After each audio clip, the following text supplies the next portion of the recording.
가만입니다. 더 시저입니다. 금요일장은 지표 발표와 동시에 한 방에 내리고 장중에 약간 회복을 하는 듯 했더니 장 막판에 역시나 추가적인 호재가 없어서 계속적으로 내리면서 최악으로 마무리가 되었습니다. 공포지수는 27, 푸드크옵션 0.71, 통상적으로 0.70 밑이어야만 계속된 강세장이라고 볼 수가 있는데 현재는 0.70으로 위로 넘어갔기 때문에 강세장이 종료됐다고 볼 수가 있으며 그렇다고 하락장으로의 진입은 아직은 아니라고 생각합니다. 나스닥 QQQ로 보는 단기 저점 상황의 보조지표 상황을 정리해봤습니다. 먼저 23년 10월 6일이 저점이었죠. 이스라엘 하마스 전쟁 그리고 국제 금리 급등으로 무려 100일 동안 계속적으로 계단식으로 하락을 하는 모습. 고점 대비 11.4%가 내렸고요. 공포지수는 24, RSI는 32, 스토캐스틱 과매도의 상황을 보여주고 극도의 공포를 한번 보여주고 반등을 시작하였죠. 그리고 4월 19일, 24년 4월 19일 이스라엘 하마스 전쟁이 또 한 번 심화되어 기간은 29일 그리고 고점 대비 7.7% 하락, 공포지수는 31, RSI는 29, 스토캐스틱은 역시 과매도의 상황을 보여주고 다시 한번 반등을 시작하였습니다. 여기서 한 가지 중요하게 봐야 될 것은 아무리 긴 조정장이라도 중간중간에 반등은 한 번씩은 보여준다. 그 지점은 언제나 볼린저 밴드 하단을 뚫어버리고 반등을 보여주고 다시 한번 전고점을 넘지 못하는 상황이 벌어진다고 하면 추가적으로 증시는 힘이 없이 무너지게 된다. 이 기간은 한마디로 조정이 한 3번 온 거예요. 세 파동이 왔다. 그리고 작년 8월에 엔캐리 트레이드 청산 기간은 26일 고점 대비 15%, 공포지수는 극도의 익스트림 피어 17, RSI는 30, 스토캐스틱은 과매도. 이런 최악의 상황을 보여주고 떠날 사람은 다 떠나고 주식은 역시 돈을 못 벌어 이런 말을 하면서 떠날 사람을 다 떠나보낸 다음에야 이제야 이렇게 좀 반등을 시작한다. 그리고 9월 6일은 기간은 2주일 15일이었고 고점 대비 마이너스 7.5%, 공포지수는 39, RSI는 37, 스토캐스틱은 과매도. 이때의 기간적인 조정은 사실상 조정이라고는 뭐 딱히 볼 수 없는 것이죠. 너무 짧았고요. 그러나 이 조정은 엔캐리 트레이드 청산 조정에 속하는 조정파였다. 이러한 조정을 마치고 다시 한번 상승을 하고 이 상승이 이 전고점의 고점을 돌파를 했잖아요. 돌파를 했습니다. 돌파를 했기 때문에 다시 증시는 살아나기 시작한 것입니다. 저점, 고점, 저점과 고점을 높이는 패턴이 처음으로 출현하고 비로소 다시 한번 파동을 그리다가 최고점을 돌파. 이것입니다, 여러분. 현재의 조정은 사실상 우리가 너무 지금 수익금이 다 날아가고 있는 상황이고 상당히 좀 좋진 않지만 좀 객관적으로 이성적으로 봤을 때 현재의 조정이 더 남았을 수 있다. 객관적으로 봤을 때 그렇게 볼 수가 있는 것이죠. 기간은 사실상 좀 상당히 많이 진행이 됐어요. 25일이 진행이 됐고 고점 대비는 마이너스 6%, 공포지수도 어느 정도 좀 조정이 됐다고 볼 수 있죠. 27. 그러나 RSI는 42, 스토캐스틱은 과매도가 얼마 전까지는 과매도였는데 현재가 과매도가 아니에요. 단기적인 저점, 조정의 저점이 아직 안 나왔을 수 있다는 것이죠. 그것은 다음 주에 수요일에 예정되어 있는 CPI가 나가리가 된다. 또 물가지수가 오른다라고 한다면은 어쩌면 RSI는 30 및 29, 28 이렇게 내려갈 수가 있고요. 스토캐스틱은 당연히 과매도가 되겠죠. 그리고 공포지수는 익스트림 피어 전저점인 17 언저리까지 갈 수가 있다. 그러면 뭐다? 단기 스윙의 물량을 들어간다. 아무도 사지 못할 때 또 시저의 가족들은 빈집털이에 들어간다. 그렇다 하더라도 몰빵은 당연히 아니고요. 분할 매수로 빈집털이를 내 집으로 만들기 위해서 들어간다. 그것이 주식 투자, 모든 투자에 있어서 기본이다. 빈집이면은 들어가서 내 집을 만든다. 더 쳐내려 보든가. 종합을 해보자면은 현재의 조정이 기간이나 공포지수로 봤을 때는 어느 정도 상당히 좀 많이 진행됐다고 볼 수가 있으나 고점 대비 퍼센트와 스토캐스틱 과매도가 아니고 그리고 RSI로 봤을 때는 조금 더 조정이 더 와야 된다. 그렇다 하더라도 조정은 이런 식으로 파동을 그리면서 내려오기 때문에 현재의 파동인 이런 식이잖아요. 현재의 파동이 이런 식인데 단기적인 반등이 오더라도 채널을 넘지 못한다고 하면 다시 이렇게 내릴 수가 있다. 채널을 넘겨줘야 된다. 계속적으로 말씀드리잖아요. 저는 차트로 얘기 드립니다. 미국 지수가 신고점을 연달아 계속해서 갱신하면은 조정은 반드시 와요. 하지만 그것이 하락장으로의 전환은 아니고 단순 조정이라면 가격 고점 대비 마이너스 7%에서 12%, 공포지수는 익스트림 피어, RSI 30부근 스토캐스틱 과매도를 찍어주는 커다란 공포의 구간을 보여주고 반등을 한다. 현 구간은 기간과 공포지수는 단기 저점에 충족하나 아직 고점 대비 퍼센트, 그리고 스토캐스틱 파동의 조정이 좀 모자란 수준. 3배 레버리지는 급격하게 올라오면은 잃어버린 것도 빠르다. 그것을 알고 해야 된다. 그러니까 고점이다 싶으면은 어느 정도 분할 익절을 하고 현금을 확보하자. 이것이 오늘 영상의 분석이자 주제입니다. 다음 주 어닝 발표는 드디어 어닝 시즌이 개막되면서 JP모건, 시티, 웰스파고, 블랙락이 수요일 장 전에 발표가 되네요. 이때는 또 공교롭게도 CPI의 발표가 예정되어 있는 날이고 아주 격동의 한 주가 될 것 같습니다. 그리고 CPI가 혹시나 나가리가 된다 라고 한다면은 그래도 TSMC의 실적 발표가 예정되어 있죠. 목요일에 약간 기술적인 반등의 재료에 TSMC의 실적이 소모될 것 같은 불길한 예감. 다음 주 주요일정입니다. 먼저 월요일에는 글로벌 서비스 PMI. 그러나 이것이 뭐 대세의 흐름을 바꿀 수는 없을 것이고 중요한 것은 화요일부터 시작되는 미국 12월 PPI 지수, CPI 지수의 예고편. PPI 지수고요. PPI 지수가 예상치보다 높게 나온다고 하면 증시는 화요일부터 타격을 입을 수가 있는 것이죠. 그리고 수요일 대망의 CPI, 다음 주에 향방을 가릴 수 있는 CPI 지수의 발표. 금요일은 미국 옵션 만기일이 있습니다. 다음 주는 PPI 지수가 나오는 화요일부터 미친 변동성이 시작될 것이에요. 나스닥 1배 지수 QQQ 차트 주봉은 1월 2주차는 2.20% 하락. 지수가 한 주에 2%가 하락했다는 것은 상당히 많이 하락한 겁니다. 고점 대비 마이너스 6%. 그러나 현재 주봉으로만 봤을 시, 단순 주봉으로만 봤을 시 주강 이평선 위에 캔들이 있잖아요. 적어도 조정이라고 하는 것은 캔들이 중앙 이평선 밑으로 이렇게 밑으로 내려가주는 구간, 이게 조정입니다. 사실상 중앙 이평선은 언젠간 시간이 맞으면은 무조건 중앙 이평선은 맞게 돼 있어요. 캔들은 중앙 이평선이 이동 평균선이잖아요. 평균이기 때문에 이 선이 이동 평균선이에요. 이 선에 캔들은 무조건 맞아요. 무조건 이렇게 맞는다. 나스닥 지수가 주봉상 우상향을 계속적으로 한다고 하면 캔들이 중앙 이평선을 맞으면은 그것은 매우 정상적인 평균의 가격이다 라고 볼 수가 있는 것이고요. 중앙 이평선 밑으로 이렇게 내려간다고 하면 이제 비로소 조금 싸졌다. 그렇기 때문에 중장기 투자를 하시는 분들이 추가 매수를 고려해야 되는 위치는 중앙 이평선의 캔들이 맞을 때 이때 매수하는 거예요, 여러분. 오버셀이면서 더 올라간다 이런 데서 매수하시는 게 아니고 자신이 롱숏하는 투자자가 아니라 중장기 투자자라면 이런 데서만 매수하시고 계속 기다리는 거예요. 그 시기가 다음 주 또는 다다음 주라고 예상되어집니다. 온 거예요, 여러분. 매수할 때가. 롱의 보조지표. 현재 다우지수는 주봉 캔들이 중앙 이평선을 이탈, S&P는 중앙 이평선을 터치, 나스닥은 중앙 이평선을 터치를 못하고 있죠. 그리고 스토캐스틱 파동은 다우지수는 선행적으로 상당히 내리고 있고 S&P 따라서 내리고 있고 나스닥은 이제서야 스토캐스틱 과매수권이 해소가 되었습니다. 슬슬 이제 매수 들어가야죠, 여러분. 공포의 매수, 환희의 매도. 기회를 호시탐탐 노려보겠습니다. 환율 체크하겠습니다. 환율은 미친 듯이 상승하면서 다음 주에 또는 다다음 주에 국장의 추가적인 타격이 예상되고요. WTI는 미친 듯이 오르면서 역시나 다음 주는 상당히 좀 힘든 주가 예상이 되고요.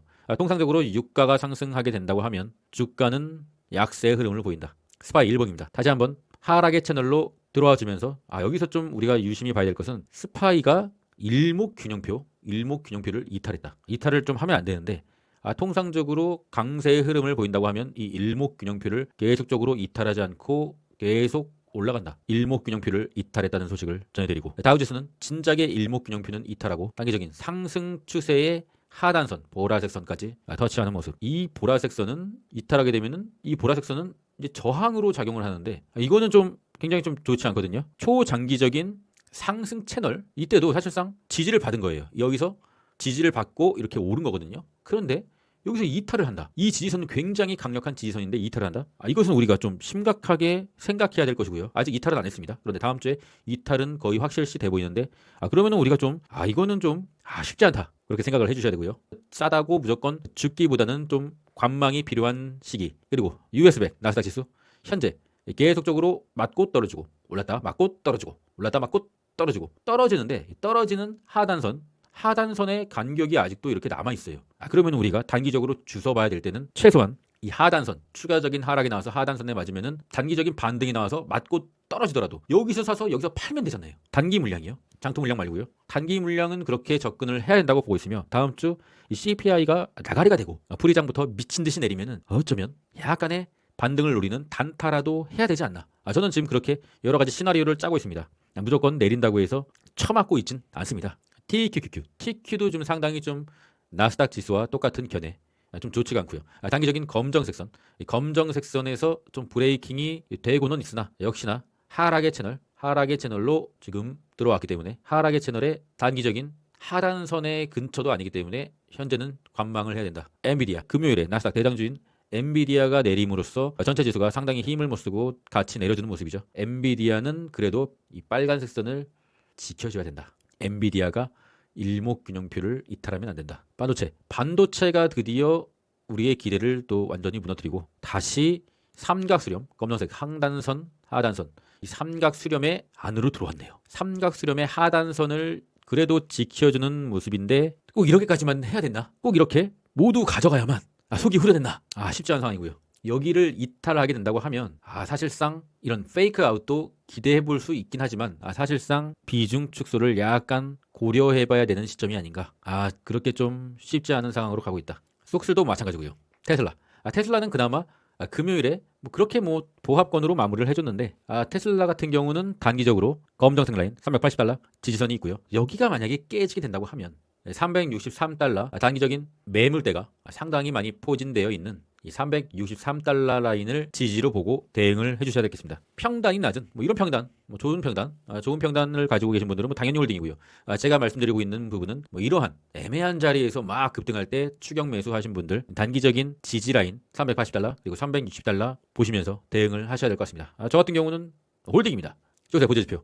쇼시 다시 한번 이 미친 스토캐스틱의 이런 미친 스토캐스틱의 파동은 굉장히 오랜만에 봅니다. 다시 한번 K값이 D값을 아래에서 위로 터치하는 속스S에 상당히 좀 롱을 홀딩 우리 입장에서는 상당히 좀 좋지 않은 상황. 그리고 SQQQ는 그나마 다행인 것은 SQQQ가 볼린저 밴드 상단을 좀 맞았어요. 저 같은 경우는 금요일에 SQQQ를 보고 그냥 볼린저 밴드를 가는 김에 뚫어버려라. 뚫고 SQQQ의 볼린저 밴드 둥둥이 나와라. 그러면은 롱을 단타라도 쳐보겠는데 아쉽게도 그냥 볼린저 밴드 상단에서만 멈추는 모습. 이렇다고 하면 SQQQ가 볼린저 밴드를 다음 주 월요일에 찢어버리는 상황이 오면은 상당히 그게 최악이거든요. 볼린저 밴드를 과매수로 확 뚫어버리면서 둥둥을 한번 보여주고 멸망하는 게 가장 좋은데 볼린저 밴드를 찢으면서 상승한다. 계속적으로 힘을 썼다가 힘을 빼고 다시 힘을 썼다가 힘을 빼고 숏이 그런 식으로 계단식 상승을 한다. 그러면은 조정이 길어질 수가 있는 것이에요. 최악이죠. 힘조사의 순매수, 속슬.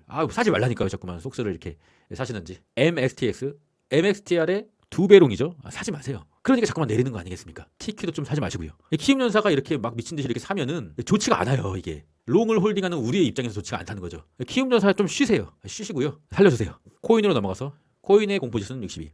USD 테더죠. 코인의 화폐 단위. 현재 급격한 상승 후에 채널까지 돌파를 하고 현재 다시 채널에서 지지받는 모습. 상당히 좀 쉽지 않은 상황이고요. 테더가 일목균형표까지 돌파한다. 그러면은 진짜 정말 쉽지 않은 상황이 될 텐데 현재는 약간 내려주고 있으나 이 채널을 지지한다는 것은 코인 조정이 아직 여전히 진행 중이다 라고 볼 수가 있겠습니다. 최소한의 테더가 다시 하락의 채널 이 검정색 밑으로 이렇게 진입을 해줘야 된다.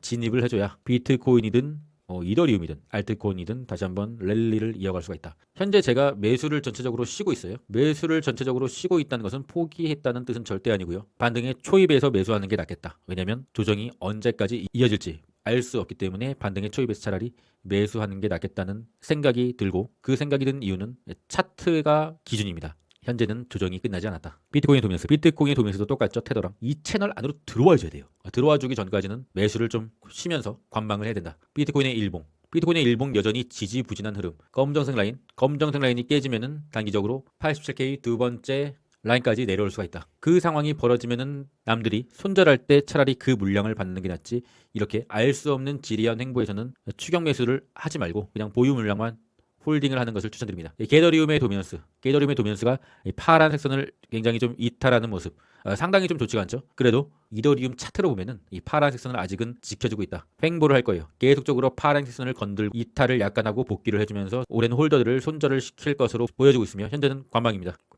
코인베이스는 그래도 금요일장에는 비트코인이 약간 반등을 하는 상황이었기 때문에 약간의 보합권으로 마무리가 되었으나 주말 동안에 비트코인이 또 추가적으로 좀 좋지 않기 때문에 월요일에는 이 보라색 선을 다시 리터치할 것으로 보고 있습니다. 계속적으로 겁을 주는 거죠. 이 라인에서 지리하게 이렇게 계속적으로 횡보만 해줘도 개미들은 다 지쳐 떨어져 나갑니다. 일단 코인베이스에 물려 계신 분들은 이 지지라인 보라색 내려오고 있습니다. 내려오고 있는 이 보라색 라인을 기준으로 손절 라인을 한번 잡아보시고 대응을 해주셔야 될 것 같습니다. 일단 이탈하지 않으면 홀딩입니다. 코닐도 마찬가지고요. 코닐을 거래하지만 코인베이스 1배 차트를 보면서 매수 매도 계획을 짜야 된다.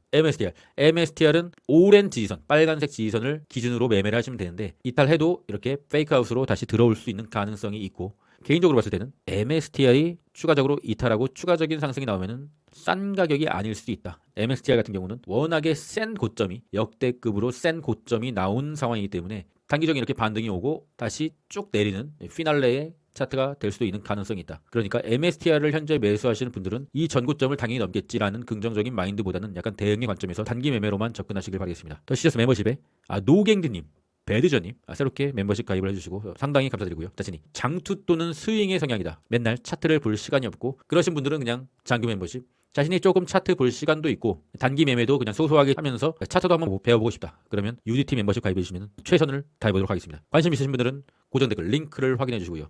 151년간 S&P의 토탈 리턴 25년은 리턴이 10에서 20% 정도 될 것이다 라고 능력자들은 예측하고 있고요. 24년은 20에서 30%의 구간, 엄청난 연도들의 구간에 위치하고요. 25년은 10에서 20%의 토탈 리턴, 전문가들도 이렇게 예측을 하고 있지 않습니까? 약간의 사파를 하는 스윙의 관점으로 봐야 된다. 인생은 테트리스, 블록 하나 잘못 쌓았다고 그것만 바라보고 후회할 수 없음. 왜냐면 블록이 계속 내려오니까. 내려오는 블록을 제대로 쌓는 게 더 중요함. 이미 잘못 쌓은 블록은 어쩔 수 없어. 모든 것을 다 승리로 이끌 수는 없겠죠. 여러분, 때로는 패배도 받아들이고 약간의 비중 조절도 하면서 결론적으로 봤을 때 승리한 종목이 패배한 종목보다 더 많으면 되는 게임이에요. 주식은. 우리와 여러분들이 뭐 주식의 신입니까? 아니잖아요. 모든 걸 다 승리로 이끌 수는 없다. 하지만 하나만 기억하세요. 주식의 가치는 긴 시간이 지나면 어쩔 수 없이 오르게 된다. 결국 끝까지 버티면 무조건 이긴다. 하지만 때로는 약간의 후퇴도 필요하다. 그래서 장투와 스윙과 단타를 모든 매매를 계획적으로 비중을 계산하면서 슬기롭게 주식 매매를 해보시자고요. 25년은 스윙의 장이다. 그럼 전 끝까지 했습니다. 이상입니다.